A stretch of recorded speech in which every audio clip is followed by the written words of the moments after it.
உண்மையா உழைக்கிற நமக்கு எல்லா நன்மைகளும் நாடி வந்து கூடுதடா.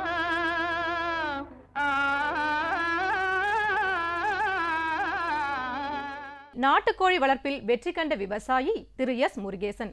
இவர் திருநெல்வேலி மாவட்டம் சங்கரன் கோவில் பகுதியை சேர்ந்தவர்.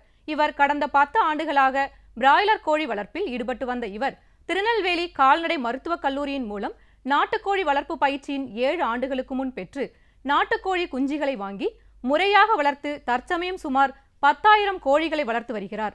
கோழி குஞ்சுகளை வளர்வதற்கு தேவையான எல்லா வசதிகளையும் செய்ய கால்நடை கல்லூரியின் வழிகாட்டுதல் படி செய்து அதற்கான தடுப்பு மருந்துகள் போன்றவற்றையும் முறையாக செலுத்தி நாட்டுக்கோழி வளர்ப்பில் வெற்றி கண்ட விவசாயி இவரின் அனுபவங்களை நம்மிடம் கூற கேட்டபோது, தமிழ்நாடு கால்நடை மருத்துவ அறிவியல் பல்கலைக்கழகத்துடைய பயிற்சி மையம், அதாவது இப்போது பயிற்றுவிக்கும் கால்நடை பண்ணையாக திருநெல்வேலி ராமியன்பட்டியில் செயல்பட்டு வரும் பண்ணையில் பயிற்சி பெற்ற ஒரு பண்ணையாளர் சங்கரன் கோயில் பகுதியில் வடமலாபுரங்கிற கிராமத்தில் ஒரு நாட்டுக்கோழி பண்ணை நடத்திக்கிட்டு இருக்கிறார்.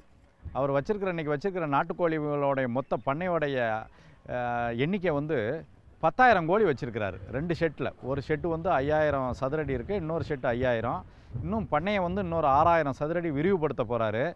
அவர் எம்ஏ எம்ஃபில் கெமிஸ்ட்ரி படிச்சுட்டு அரசு வேலைகள் நம்பி இருக்கிறாம சுயமாக ஒரு தொழில் செய்யணும், கால்நடை வளர்ப்பு தொழில் செய்யணும். முன்னாடி இறைச்சிக்கோழி பண்ணார். இறைச்சிக்கோழி வந்து ஒருங்கிணைப்பு முறையில் பண்ணிக்கிட்டு இருந்தார்.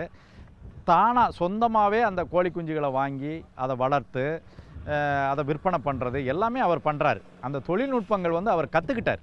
தன் அனுபவத்தின் வாழ்வாகவும் நம்ம பல்கலைக்கழக பயிற்சி மையங்கள் ஆலோசனைகள் பயிற்சி இதன் வாயிலாக அவர் நல்ல அந்த தொழில்நுட்பங்களை தெரிஞ்சுக்கிட்டு தினமும் அவர் படிக்கிறார். படித்து வச்சு அப்டுடேட் பண்ணிக்கிறார், நாலேஜ் அப்டுடேட் பண்ணிக்கிட்டு இந்த நாட்டுக்கோழி குஞ்சுகளை வந்து தமிழ்நாட்டில் மேற்கு மாவட்டங்கள் வந்து நாமக்கல், ஈரோடு, பல்லடம் பகுதியில் வாங்கிட்டு வந்து இங்கே வளர்க்குறாரு. 90 நாள் 80 நாள் 90 நாள் வளர்க்குறாரு. 1 200 1 500 உடல் எடை வந்தோடனே பக்கத்து மாவட்டமான விருதுநகர் மாவட்டத்தில் வந்து சிவகாசி, விருதுநகர், அப்புறம் தூத்துக்குடி மாவட்டத்தில் கோயில்பட்டி, தூத்துக்குடி, திருநெல்வேலி இந்த பகுதிகளுக்கு வந்து ஹோட்டலு தனியாருடைய வியாபாரிகளுக்கு அவர் அனுப்புகிறாரு. நல்ல அந்த நாட்டுக்கோழி வளர்ப்பு வந்து இப்போ வந்து மக்களிடையே நாட்டுக்கோழி இறைச்சிக்கும் நல்ல ஒரு கிராக்கி இருக்கிறதுனால இந்த வளர்ப்பு தொழில் வந்து நல்லாவே அவருக்கு போய்கிட்டு இருக்காது. இந்த தொழிலில் வந்து அவர் வெற்றி பெற்றிருக்கிறாருன்னே சொல்லலாம். மற்ற வேலைகளை நம்பி இல்லாமல் கால்நடை வளர்ப்பு தொழிலில் வெற்றிகரமாக, அதுவும் நாட்டுக்கோழி வளர்ப்பு தொழிலில் ஒரு 10,000 கோழி வச்சு நடத்திக்கிட்டு இருக்கிற அவர் முருகேசன், அவருடைய விடாமுயற்சி, கடின உழைப்பு, அந்த தொழில்நுட்பத்தை கற்றுக்கிட்டு அந்த தொழிலில் வந்து தொடர்ந்து அந்த பண்ணையை விருத்தி பண்ணுறாரு, அபிவிருத்தி பண்ணுறாரு. அவர் என்ன சொல்கிறாருங்கிறத நம்ம அவர் பண்ணைக்கே சென்று அவர்கிட்ட நம்ம கேட்டு தெரிஞ்சுக்கலாம்.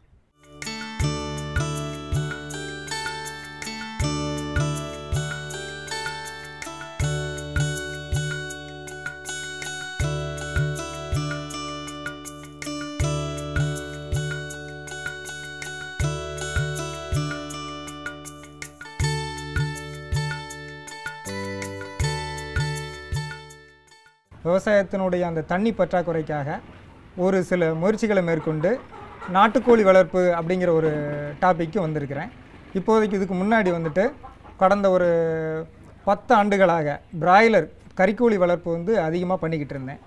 அதுக்கப்புறம் நம்ம திருநெல்வேலி கால்நடை ஆராய்ச்சி மையத்தில் ராமன்பட்டியில் போய் பயிற்சி பெற்று டாக்டர் தனசீலன் அவர்களுடைய ஆலோசனையின்படி கடந்த 7 ஆண்டுகளுக்கு முன்பாக நாட்டுக்கோழி வளர்ப்பு அப்படிங்கிற ஒரு பயிற்சி எடுத்துட்டு அதுக்கு பின்னாடி நாட்டுக்கோழி குஞ்சுகளை வாங்கி முறையாக வளர்த்து இப்போதைக்கு ஒரு சுமார் 10,000 கோழிகளை வளர்த்து விற்பனை செஞ்சிட்ருக்கிறேன்.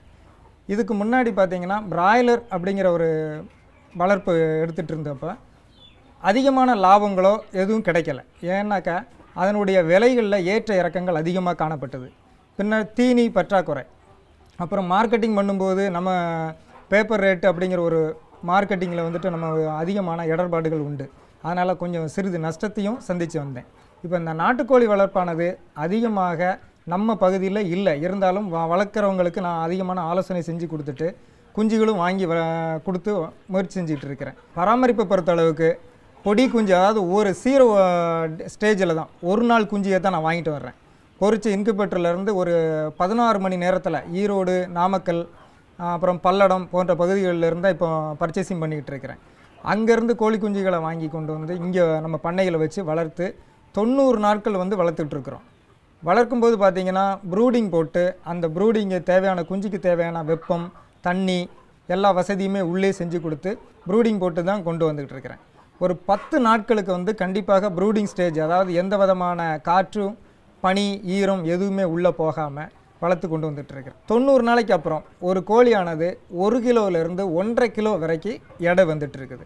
இந்த 1 கிலோவிலேருந்து 1.5 கிலோ வரைக்கும் இருக்கக்கூடிய கோழிகளை முறையாக ஹோட்டலுக்கோ அல்லது வியாபாரத்துக்கோ யார் எப்போ இந்த ரெகுலராக கேட்குறாங்களோ அவங்களுக்கு ஆர்டர் எடுத்து இது வரைக்கும் முறையாக கொடுத்துட்ருக்கிறேன்.